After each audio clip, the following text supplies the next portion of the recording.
with the loose legs or floating legs on many of my forms, a lot of people think it's necessary to use drywall screws or Bondo or both and to make it structurally sound, but usually with the pins going in there, in most situations I should say, just the pins along with the hide drying and the glue drying or caulking, they're more than stable enough.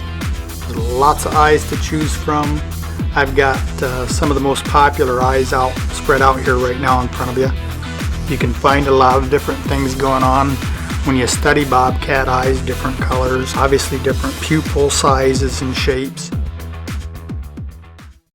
The line of sight in all 5 pictures is correct for different reasons. Much like us, an animal will glance up or down, which shows the upper and lower wires, the extremes of a glance, but our head, as theirs, will soon follow, putting their eyes in that middle of the road, more comfortable position.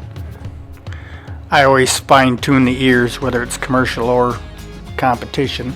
Even with the easy set, you can make a few changes. You can put some clay on the eyelids, make it your own and have some fun with it. Try some different things and get some different results and work out a process of your own that works for you.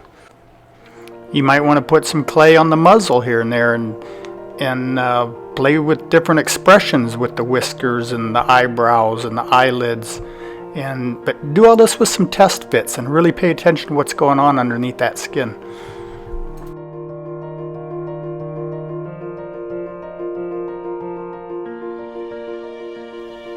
We've got this still shot here of the nose, so you can see how much of the lower nose pad was left on there to be tucked underneath the artificial nose with this easy set system. And now I can roll that skin around the sides of the nose and tuck it in underneath. And then the cleft of the lips, on the bottom of the nose where the cleft is that goes down into the lips, that gets tucked right into the little slot that we dremeled into the form. And it really creates some natural hair patterns there. The top of it is going to eventually get glued across the top of the nose. As I press that nose back down on there, you can see how the white hair, the fur just rolls right into the nostril openings, and it creates a very natural, convincing look. I'm going to tuck that cleft again now.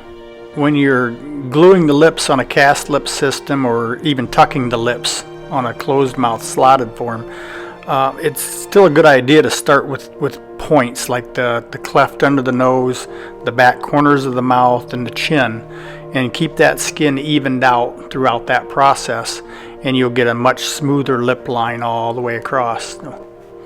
It will also help keep your hair patterns more symmetrical. That crease is in my conventional heads also. If you're using a different head that doesn't have it, you may wish to knife that in or Dremel a little crease in there before you ever mount the thing, so you can feel it through the skin rather than just kind of guess at where it belongs during the mounting process.